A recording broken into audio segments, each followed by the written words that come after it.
Hello, everybody.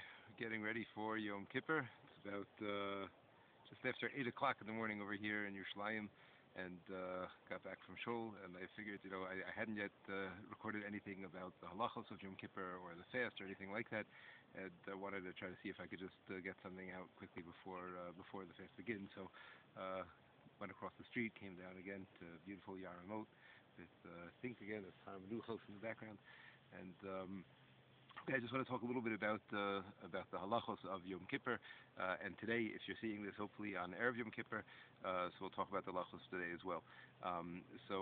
Today there's a mitzvah to eat. The poskim say there's a mitzvah min haTorah, a mitzvah d'oraisa to eat today on Erev Yom Kippur, and it's something that a person should try to keep in mind. Like literally anything that a person eats throughout the day, eats or drinks, they're really being mekayim a mitzvah.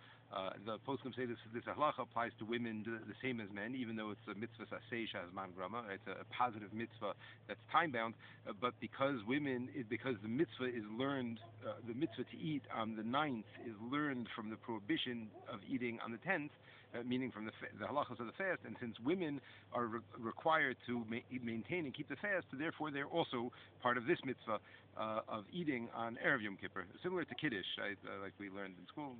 Recall that the halacha of Kiddush is also a mitzvah, say that every Friday night on Yom Tif, but at least on Shabbos, the poskim learn that women are chayiv also because zachar v'shamor, just like women are required to keep the los haseis of Shabbos, women are not allowed to do malacha on Shabbos, so therefore they also have to keep Kiddush. The same thing over here, just like women are not allowed to eat on Yom Kippur, so they have the mitzvah to eat on Erev Yom Kippur. And I just want to say there's a lot of things about all this stuff. I really want to try to make this very bekitzer. It's also starting to get warm outside. The sun is coming through the trees over here.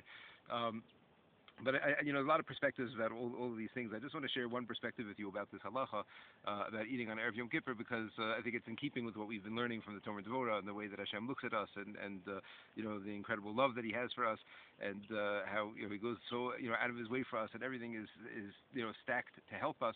So tomorrow is a fast day. So what's everyone going to be doing today anyway? Everyone's going to be eating because you want to get ready for the fast. So you're going to hydrate today. Make sure to drink a lot of water. They're talking about Yerushalayim. They're talking about some of the hottest weather they're saying in over a decade over here on Yom Kippur. It's supposed to be well over 100 degrees Fahrenheit, and it's also a long fast this year. So all right, Hashem, everyone should stay hydrated. So you're going to eat today. You're going to drink today anyway.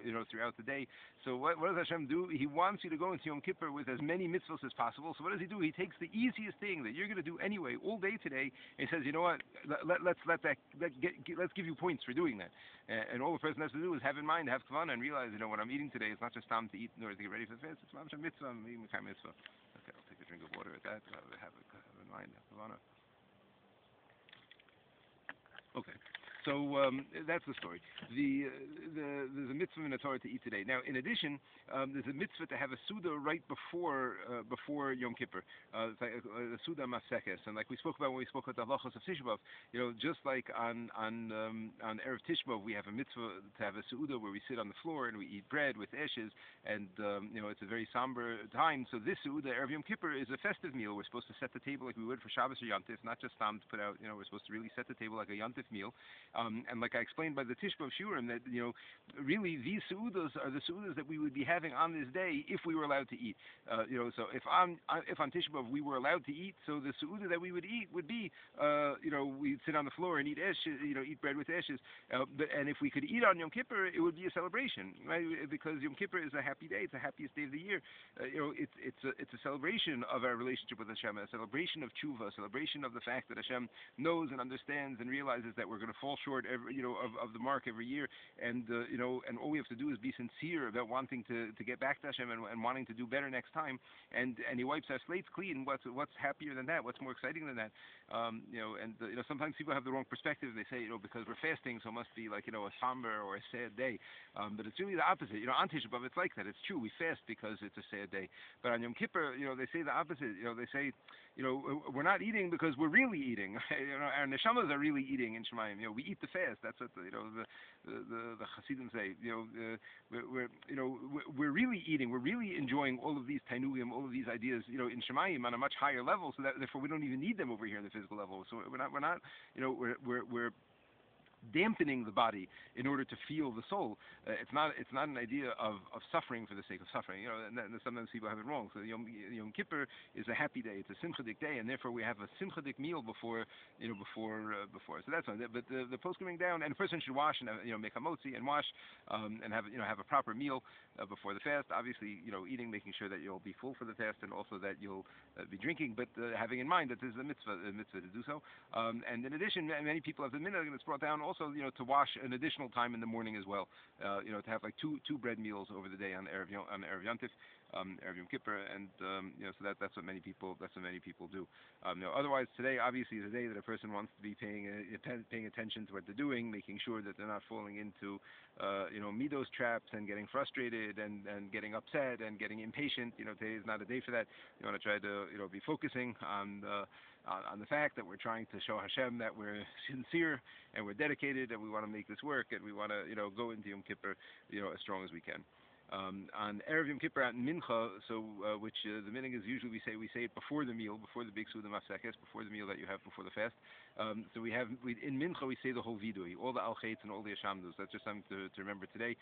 So a lot of women, even if they don't daven Mincha regularly, but on Erev Yom Kippur they'll daven Mincha, so they'll say the al-chaitz, and just important to remember that to bring your machzer if you're going to be davening Mincha, and you have the ashamdus and the al-chaitz back there.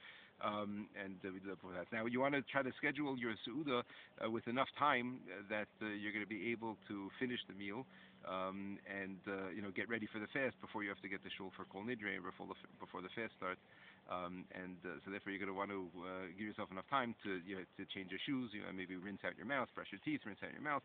I saw some folks can bring down that it's better not to have a minty taste in your mouth even going into the fast. So if you're going to brush your teeth or use mouthwash, maybe you should rinse your mouth out with water afterwards. But make sure to change your shoes. Right? On Yom Kippur we don't wear leather shoes. If you want to wash your face, wash up one last time. The minhag is by women not to wear gold jewelry. The poskim say if it's the type of thing that a person wears all the time and never takes it off, a wedding band or an engagement ring, or those small earrings or something like that a person wears all the time, so you don't have to take them off if you don't want to. But the minhag is that the women don't wear gold jewelry on Yom Kippur. The idea being because of the chet ha'egel, the golden calf. So we don't want the idea of the gold to be showing its way on Yom Kippur, and therefore the minhag is not to wear gold. So that's as far as that goes. Also, you're not allowed to wash on Yom Kippur, the same as Tisha B'Av. Washing your hands only up until the knuckles. After you use the bathroom where you wake up in the morning, or for davening. And the same thing, not allowed to wash your face, not allowed to splash water on your face. You can wet a rag before Yom Tif, like we discussed about Tisha B'Av. And if on Yom Tif morning it's just barely damp, then you're allowed to use that a little bit, but you have to be careful that you're not squeezing any water out of it. So that's not preferable. Okay, I'm going to see if I can continue this elsewhere. It's getting a little bit too hot for me over here to continue. I hope I'm going to be able to continue this. Otherwise, Mr. Hashem, you should really have a Gmar chasima tovah, a good year. Hashem should hear all your tefillos. Anything else just to mention as far as the halachos are concerned? Okay, I'll try to continue this, Mr. Hashem. I'll try to pick this up in another place where it's a little bit cooler. Okay, bye-bye.